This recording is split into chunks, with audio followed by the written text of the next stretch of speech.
We spoke to Kurt Russell and Wyatt Russell 2 days ago. They have a show called Monarch Legacy of Monsters on Apple TV Plus. New episodes coming out every Friday. And here is how we started the interview. It's Kurt and Wyatt Russell joining us, and they have a new series on Apple TV Plus. It is called Monarch Legacy of Monsters. New episodes coming out every Friday.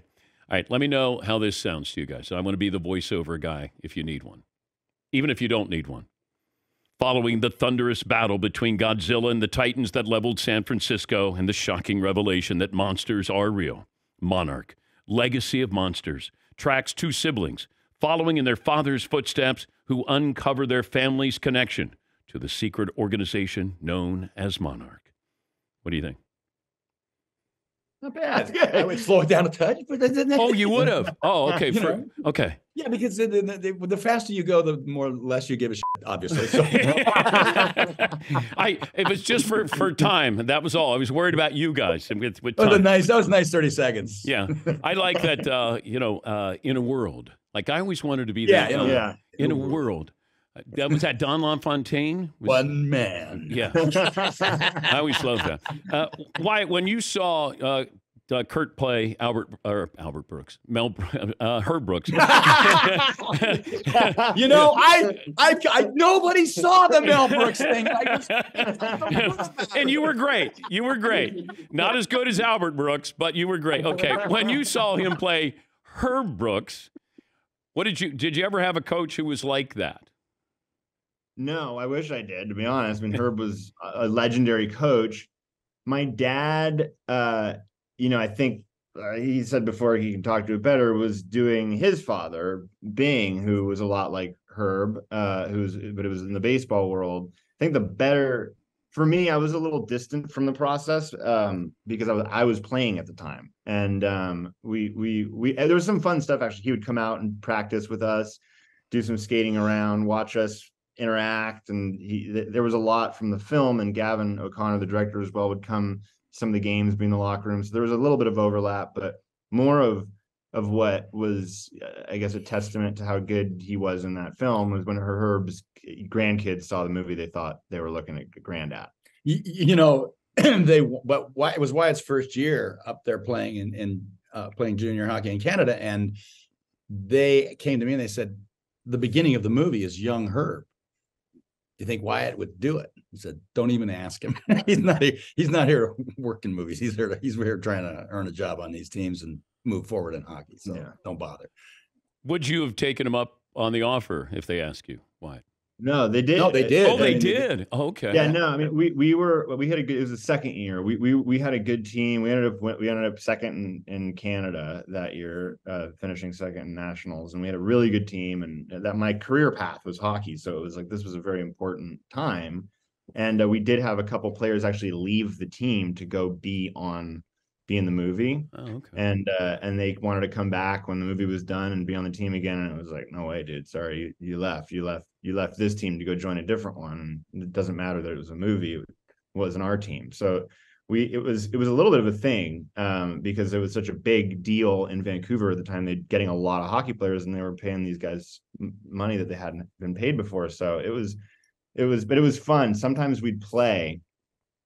We'd have a game in like Abbotsford, and they shot at Abbotsford right after we'd play. So we'd have like the crew in the stands, and then we'd end the game, and then my dad would come to work on the same ice that I just played on. That was kind of fun. I helped him find a lot of the locations. Actually, I turned that movie down quite a few times because it was relatively uninteresting in the form that it was in. But I was up there, because Wyatt was playing hockey there. I was going to be playing hockey there for a number of years. Wow. And so I knew all the rinks that they could, possibly use in the time of year that would work and whatnot. So ended up doing the movie because Gavin O'Connor and I had great conversations about having hockey players play the characters in the movie. Sports movies are tough. They're really tough. I've never done a baseball one. Depends on the story, and really, generally, their sports stories are written by fans. They're not written by players, and there's a completely different mindset coming out of the players, from the players' point of view, than there is a fan's point of view. And very few are made by people who either played the game or played some high level or professional level of the game, and those are usually much better. How many takes for that speech? How many takes did you need? Well, it's interesting. There was a lot of rewriting there. Not that many. Had a couple cameras rolling, and the speech. That's right. I forgot about that. Fortunately, I had the opportunity to speak with Herb before that, so I felt very good about the fact that when the players on the team saw that movie, they did refer to the speech and say, "How did you know that?" Because I'd spoken with Herb. The speech was quite different, in fact, before we actually filmed it. And I don't know, we did like a normal amount, 3 or 4 takes, and I must say there was one line in it that it came to me at one time, which was, it's like those line reading things which you never think about, but this is your time. That was sort of the impetus of the speech. And I was just looking at those guys, and I just said, "This is your time." It's not their time anymore. It's your time. And that became what came out of that. What came out of that pregame speech. My favorite story that would never, which I can't tell it here either, I suppose, but was not that speech, but the speech that Herb gave.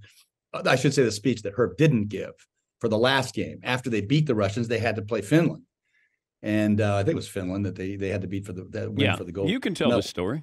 Okay, well, anyway, from what it was is Herb said nothing, came into the room, said nothing, started to walk out of the room, got to the door, turned around, and he said, "If you lose this game, you'll take it to your grave." And he turned around and walked out. I wanted to shoot that and have no sound of my voice, but have Herb already narrating the ending of the movie, but you could read his lips. That would have been awesome in the credits. I think it would have been great. Yeah. What do you think when you see Slapshot? Slapshot was wasn't as inaccurate as people might think it would be. There's an amazing story about that. Slapshot was written by a woman whose brother was in the Portland Mavericks locker room. I think he was a player on the team. Can't remember because this is a long time ago. And the Portland Mavericks were a team. That was the template. The Portland Mavericks, which my dad owned, and it was Batter Bastards of Baseball is a documentary you can see if you haven't on Netflix that is about that team. It was the most successful minor league team in the history of the game. It was actually a very interesting situation, and he was on that team. That was a lot of that was derived from his experience with the Portland Mavericks, which I guess he shared with his sister. Wow. But you guys were all in, like, believable. I mean, the fact that Paul Newman took that job, like, I'm just going, wow. I love Slapshot. Love Slapshot. That wasn't as like Ogie Oglethorpe was like based off of a real person. Yeah. Especially back in the 70s. Like that was not that was, I mean, obviously it was caricaturized, but it wasn't that far off. Yeah. Not anymore. Not anymore. That's a blast of a movie. I mean, you can't. Come on, there's too much great stuff in that. That's fabulous. Monarch Legacy of Monsters on Apple TV Plus. So summarize this. What have we missed so far, and where are we headed with this? Well, you go. You're better at explaining. This is all the movies have there's a Godzilla lore, of course, and this is connected to that, but this is much more about the people who are now dealing with this, with the reality that monsters are in and amongst us, and we have to live with them and try to figure out a way. What is it we're going to do? So this Monarch was created back in the late 40s and early 50s by 3 people, and the character that Wyatt and I play was sort of the guy who was coming in from the military side, and he was the one who needed to sort of become a believer, as it were. That company, Monarch, grew and grew, but then fell apart and became something very different. This story is about the mystery of those people and how it happened, and the fact that what you're looking at here is what are these monsters? They are real. They're not dinosaurs. Where do they come from? Why is it we can't see them? They're very, very mysterious in and amongst themselves. And so it deals with that. It's all about this family finding out their history, their history having to do with this, and it goes back and forth from the 50s up to 2014, 2015, and that's when I play this character Lee Shaw. Wyatt plays him all through the 50s. Do you believe in monsters? I believe in Godzilla. There's human monsters and there's animal monsters. That's kind of a lot of what's behind what we're doing here. My guys that I work with loved the movie Used Cars. Yeah, my favorite movie. Is it really? Yeah, it's so. I mean, there's I can quote every line from the movie. It was like Used Cars has come up like on this little press tour we were doing like 100 times because it was Bob Zemeckis' second movie. It was my favorite movie of his. It's the closest to his humor, to my dad's humor that I know. It's just everything about that movie to me is perfect. What were you, a used car salesman in Arizona?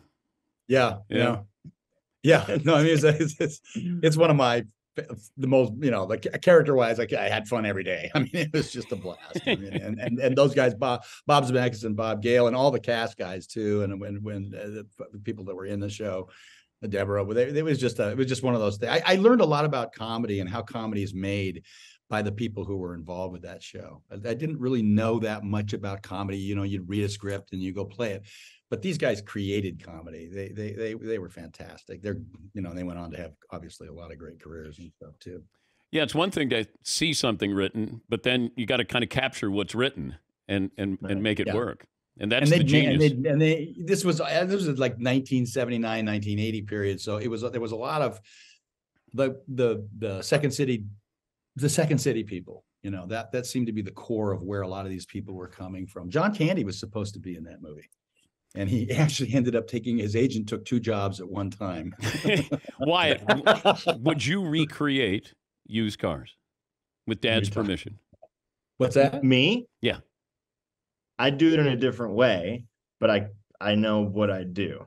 I do it in a different way, but I know what I do because I think there's a lot of fun to be had if Rudy was, like we talked about last night, running for. He actually did become a senator, and what happened? And I have a dream about you. Kurt, you produced this. It'll take too long. This would be great. Get your dad. It would. I agree. Yeah. Call somebody at Netflix, Dan. Get mom. Yeah, I'll call Sandler. Yeah. I think you'd have to get a hold of Bob Zemeckis. Before we run out of time, I have questions for you. Okay. First of all, I have a great. This is tomorrow's show. This is today's show, but I was watching yesterday's show. Great statue doesn't have a Hall of Fame. Dustin Brown of the LA Kings. Oh. He's a statue outside Staples Center. Not going to be in the Hall of Fame. Not a Hall of Famer. Why didn't you guys know that?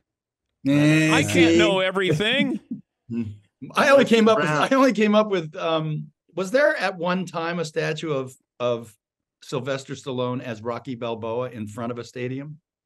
I think it's just on the steps. Is it just on the steps? Yeah. There never was one. There was never another one. I don't think that it's outside of any of their venues. And then I think Sylvester. I think there's 2 of those statues. I think he had one at his house in Hollywood. he does. It was out by the pool. He's got his statue there. I'm not joking. I'll tell him you said that, and he'll get one. How would Goldie feel if you said, "I'd like to have a statue outside of the home"? She'd divorce them even though they're not married. Okay. What other question do you have? Anything else? So we always talk about. We always have the debate of who should be in the Hall of Fame or not. We talk about ad nauseum. Okay. And the more interesting one that we're always like, God, should this person be in the Hall of Fame or not is golf. The Golf Hall of Fame is a hard one. And the real one is like Fred Couples. He's got 1 major, but only, I think, 15 wins. Yeah. And it's like, is that a Hall of Fame golf career? Well, what is it? What is the criteria when it comes to numbers versus the reason for fame? I think it's like he had a lot of reason for fame. You could win 1 Super Bowl. Like Freddie won 1 Super Bowl. He won the Masters. And is that enough to get into the Hall? Now, you can also do contributions to the game as well. He's been on the senior tour, the Champions Tour, the longevity part of that. If you look into the future of golf, that's going to open up a lot of guys to the Hall of Fame. Well, What about Angel Cabrera? No, I think what's going to happen, though, Kurt, is because of Live Tour, these guys might not be playing in majors. So guys that would be having a Hall of Fame career are just going to be financially compensated, and they're not going to have the majors there. Or will you take into consideration the fact that they win 40 whatevers No. around the world? Right. You know, On Live Tour, no. But you guys should do a podcast. If the Live Tour, hold on. If the Live Tour, How would you guys do as a podcast? Do you think you guys could? Just sports. Could you put up with each We other? don't have time in the day. Oh God, you're actors. Actually, that's not true. All we do, we just sit around and do nothing. You're actors. You got time. It's so true. But if the Live Tour, if John Rahm goes to the Live Tour for real, and they change the rules, and they change it to a 4-day turn, because that's the big sticking point. Make it 4 days. Don't do the weird shotgun start thing. Yeah. And then they start being able to compete for the world golf rankings. Then that changes that. It I'd could. like to know what the story is behind Live/PGA, because I can do a little conspiracy theory on that one. Like in the old days of the AFL and the NFL, when the AFL was created, that was a terrible, terrible thing. Who's going to go over there and all of that? They became what they became, and then Namath Hall of he should be in the Hall of Fame for what he did, of course, because of what he did. He brought two leagues together. Yeah. Is that what's going to happen with Live and the PGA? Was that always the intent? I keep thinking that eventually that you got to bring it together. That they have to merge. Well, if you're sitting around with Greg Norman 7-8 years ago, you think that conversation might have been had by a few people? Well, he brought it up. I wouldn't say no. He brought it up 30 years ago. This idea. Yeah, so he'd been thinking about it for a while. How's the best way to do this? Yeah. And why not create two, and then we'll have a competition, and then eventually it'll be the PGA, but it will be a lot larger than it was. You guys don't want to talk movies. You want to talk sports, right? No. We never talk movies. We talk about this stuff so you can go make them. Wyatt, have you told your dad that I've been in 20 Sandler movies? I don't know if you checked out. I mean, maybe you know that. I don't know, Kurt, but I've been in 20. I think I've said to my dad, I'm like, I think Dan would be good in like a real drama. Yeah. Like you need to get in like a real drama where you could use your low timbre. Well, wait a minute. What the why didn't I get in this? Monarch. By the way, you should have been announcing a game while Godzilla yes. destroys stadium. Dan, we talked about this, but there's enough monsters already. So okay. I can be something less than a monster. Oh, I see. You want to play a human. Oh, okay. Kurt, it's great to have you on. We've always appreciated Wyatt, and especially when he showed up in person with flip-flops, a parka, a winter hat, and I went, we're in Los Angeles. What are you doing? It was cold. You had flip-flops on. He's barefoot right now. My feet. I've got eczema. All right. Whenever there's a real tough topic and I need to be the guy who comes and settles it, then you guys let me know. We'd love to have you come back on. Perfect deal. Once again, it's called Monarch Legacy of Monsters. Apple TV Plus. New episodes airing every Friday. Hey, 93% on Rotten Tomatoes. Good for you. Good for you. Who are those 7%? We're going after you. Thank you, guys. Thanks, all right, Dan. good talking to you, Dan. See you. Kurt and Wyatt Russell. A lot of fun talking to them. We'll